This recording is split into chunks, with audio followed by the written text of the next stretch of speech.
Hello again, it's Jimmy here at O'Reilly's, and we'll talk about today what causes your DPF to block up or what causes it not to regenerate. So one of the first things that's going to cause your DPF to block up is these things here. This is a glow plug. So if you'll have 4 glow plugs in your engine, 1 on each cylinder, and as your DPF tries to self-clean itself, it will do a regeneration, and on the exhaust stroke it's going to inject more fuel in, which dumps it into the exhaust.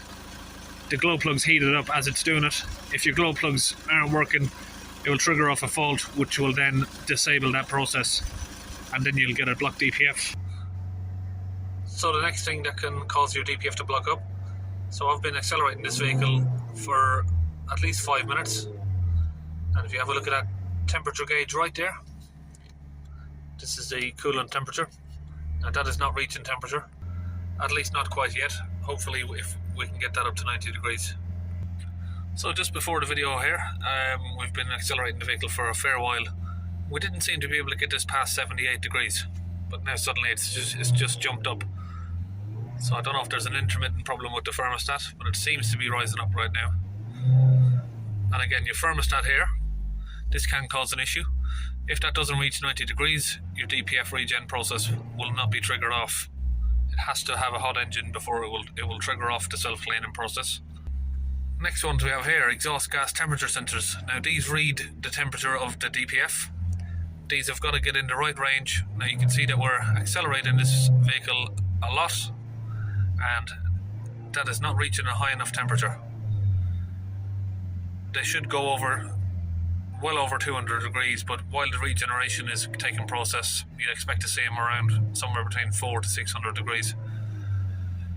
And if these aren't working or they're too low, you've either got a dodgy exhaust gas temperature sensor, or in a Ford case, you've probably got a vaporizer that's not working and it's not heating the DPF up.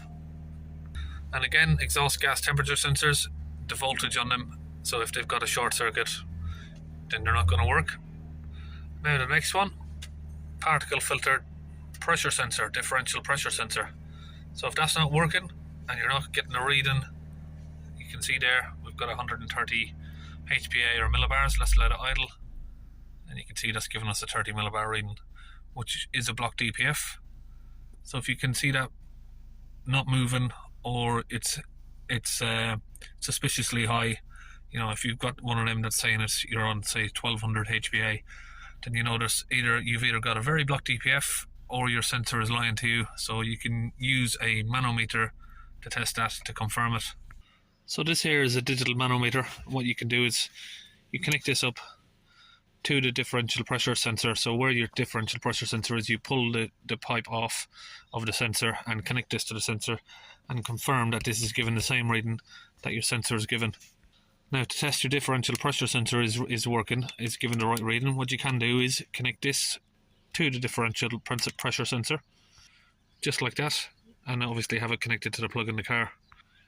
Increase your temperature on the MIDI-vac pressure gauge, and as you increase that pressure on the manometer, you should get matching live data on the differential pressure there. So you're increasing the you're increasing the MIDI-vac, and you should see the pressure increase. So if you've got 100 HPA on your MIDI-vac, you should have 100 here matching. Something else that can stop your DPF from regenerating, that not a lot of people take notice of, this little display down here, 13 degrees, this is the ambient temperature, or the exterior temperature. If that is not reading, you'll have like 2 dead lines, or depending on the vehicle, you might just have 2 zeros or something, but usually you'll have two dead lines, like 2 straight lines, and that'll indicate that that's not working, and again that will stop the DPF from regenerating. Next thing that can stop your DPF from regenerating is your fuel level. If your fuel light is on low fuel, your DPF will not regenerate. So if you're one of those people that drive around with your fuel light on constantly, you are causing your DPF some damage. Next one is just down here, you've got an EGR valve, an exhaust gas recirculation valve, that diverts the exhaust soot and it diverts it back around, chucks it back into your intake manifold, and if that is if that is sticking open or closed, again, can cause you a blocked DPF. Another one right here, your throttle body. If the flap on that is sticking or getting stuck, or the motor is broken, that can cause your DPF to block. Another one, your engine oil. If your engine oil is too dirty, it can cause your DPF to block, or if you've got it overfilled, it can then travel into the exhaust system and block up the DPF. Next one is these boost hoses, turbo hoses, your intercooler, all of these pipes down here that travel boost pressure to the engine.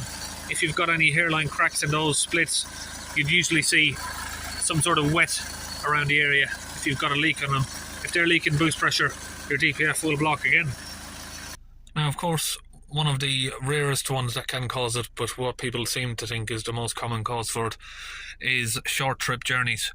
Now, short trip journeys can cause your DPF issues, but I would say you would need to do at least maybe 60 to 80 half-a-mile trips. If you're, say, dropping your kids to school every day, it's a half a mile to the school, and then you're switching the car off, and you're doing that over the space of a couple of months, then you may have issues with getting the DPF blocked up.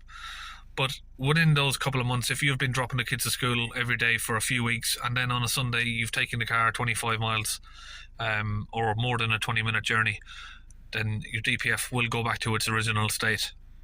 So the short trips can kill it over a long period of time, but as long as you're driving one single long journey in between those times, it will be fine.